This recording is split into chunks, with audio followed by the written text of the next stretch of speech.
This is a screencast on Edgar Allan Poe's The Telltale Heart, which is the final story in our set for week 8 here. And this is another prime example of that unreliable narrator, where you have a narrator who is unable to give us the events in a way that, with any credibility, and in a way that we can believe them. And it's usually due to insanity. The character feels that they are not insane and are very clearly often very insane. But because of the way that they view the story, we don't get an accurate representation. We kind of have to find that in the context clues, and we get that very clearly in stories like this, and The Black Cat. So this narrator is definitely convinced that he is sane. He's not mad, and he reiterates that multiple times throughout the story because he needs us to believe that he's not crazy, he's not insane. Right from the beginning of the story, he says, will you say that I am mad? How then am I mad? Hearken and observe how healthily, how calmly I can tell you the whole story. In his mind, a madman wouldn't be able to tell you this story so calmly and with such rational thought and forethought. And so he's going to bring that up multiple times so that he can be sure that we are on the same page as he is. So, basis of the story is there's this old guy that our narrator lives with, and their relationship is never clearly defined. It could be a grandparent or an uncle or just an older roommate. Regardless, he makes it very clear that he loved the old man, that he had never wronged him, he had never given me insult. For his gold, I had no desire. So there was nothing in the man's, he wasn't lusting after his possessions. He'd never done anything wrong to him. He'd never given him insult. He loved the guy, but then he had this eye, okay? And what we're noticing here with those M dashes, that's that long dash, is those are parts of the story, and he uses it very, very frequently throughout, where his consciousness in his insanity is kind of like rearing its ugly head, is peeping through while he's trying to tell this story very calmly and very sanely, as he likes to tell us. So he says, I think it was his eye. Yes, it was this. He had the eye of a vulture, a pale blue eye with a film over it. Whenever it fell upon me, my blood ran cold.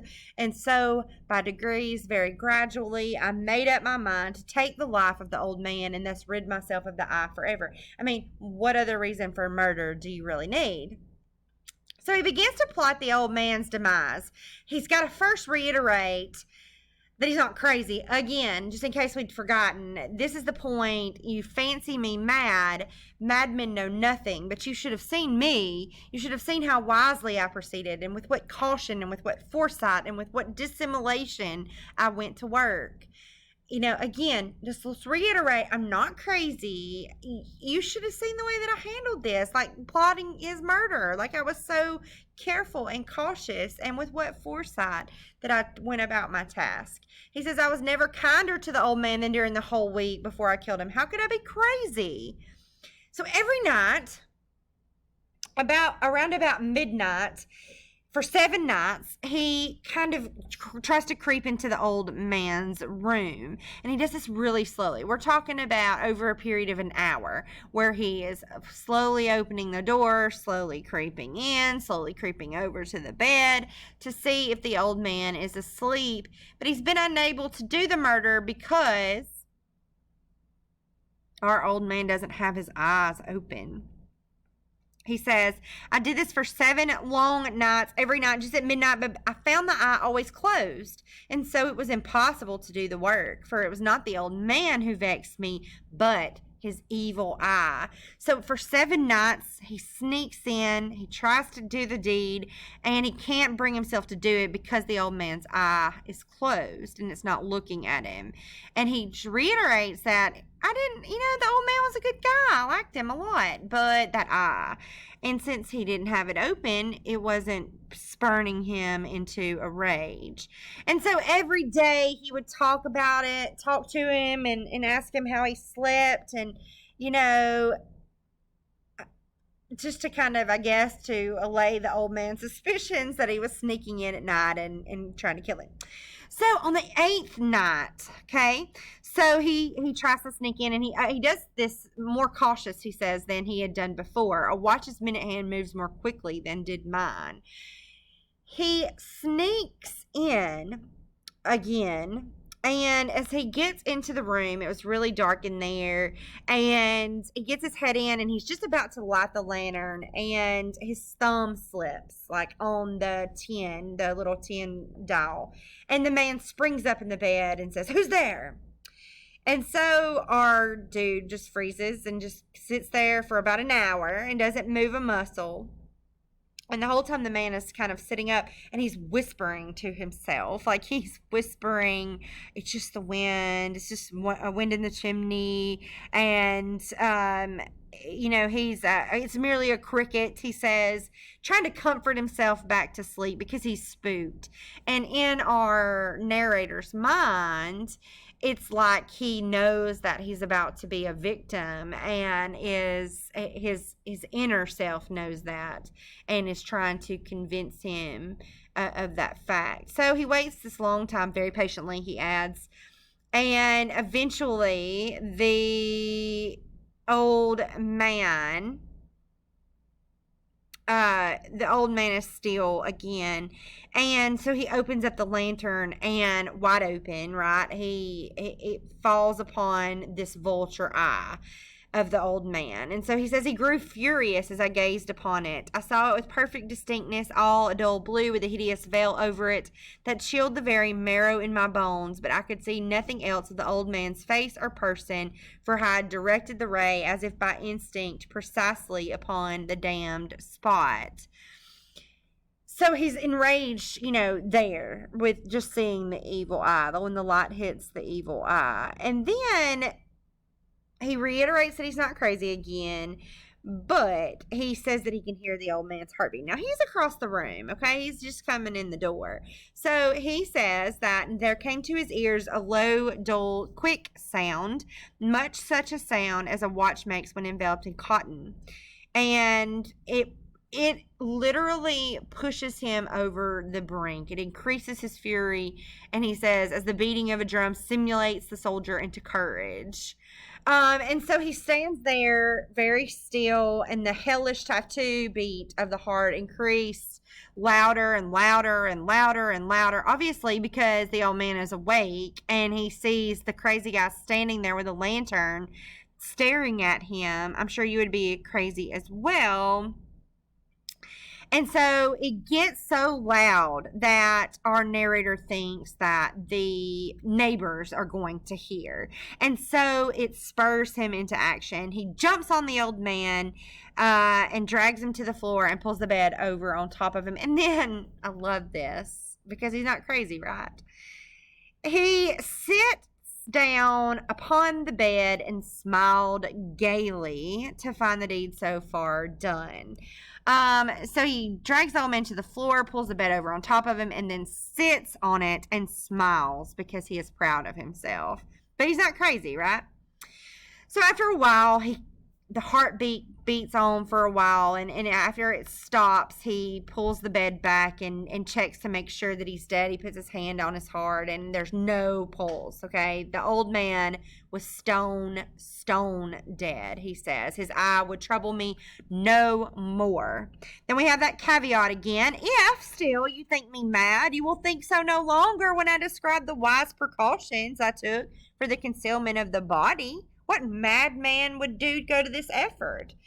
So he dismembers the corpse, cuts off the head and the arms and the legs, takes up 3 planks from the floor, stuffs the body down inside, and then replaces the board so cleverly, so cunningly, that no human eye, not even his, could have detected anything wrong. Okay? Further goes on to say that there was no blood stain to wash out because a tub had caught it all. Ha ha! Love that. Okay, so when he has done all these things, it's late in the day, and there's a knock at the door. And it's the police, because when the old man had shouted, the neighbors heard, and so they alerted the police or whatever. Okay, so a neighbor calls in the police come in, and he smiles and bids them welcome. He says that the shriek was his own in a dream, and that the old man was gone on a little trip to the country, and says, "Come on in, let's look around, satisfy yourself." So he shows them around the whole house, every room, takes them up to the bedroom, brings some chairs in around the spot where he's killed the old man, and then bids them to sit down. And he himself sits on right above the old man's corpse, which is underneath the floor. The officers are satisfied. My manner had convinced them, he says. And he sits and chats about familiar things. Let's talk about religion and the weather. And all other kinds of little gossip, neighborhood gossip. Let's talk about those things.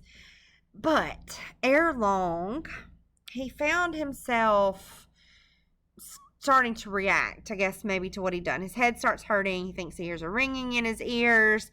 Still, they're sitting there chatting, and the ringing becomes louder and louder, and he's talking, trying to get rid of the feeling, but it continues to grow. And then he thinks that it's not really in his ears, like inside his head, like he hears it out loud. And so he starts to hear, what do you think? The telltale heart beating from underneath the floor.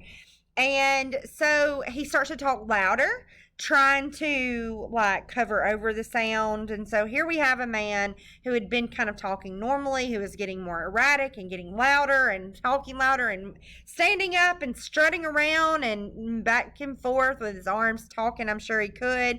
He foamed, he raved, he swore, he swung the chair, and still the men chatted pleasantly and smiled.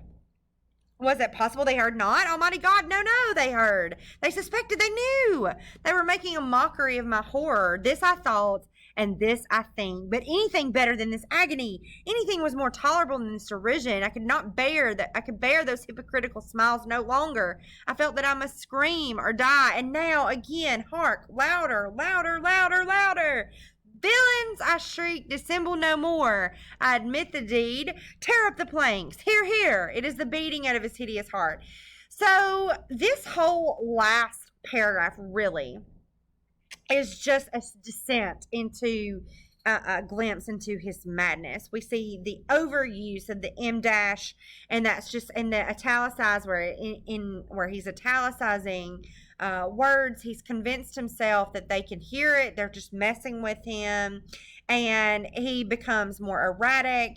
He's moving about. He's slinging his chair around. He's shrieking, and he is talking erratically, obviously, and we can see that in the way that Poe sets up that last paragraph of the story.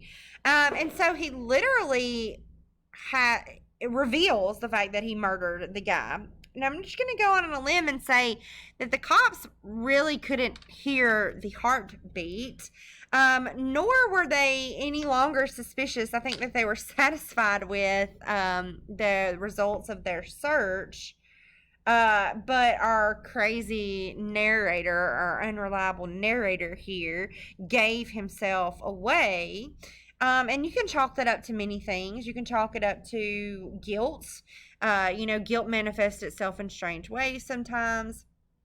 It's very likely it was just because our, air quotes, sane narrator, or not mad narrator, was really insane, and he gave himself away because he's crazy, and this is a result of his crazy behavior. He incriminated himself. So, interestingly enough, 2 stories by Poe where we're talking about that unreliable narrator. If you continue on and look at Yulum and the Raven, Lenore, he uses that same unreliable narrator multiple times. It was kind of like his thing, his genre. So this is definitely another great example of that.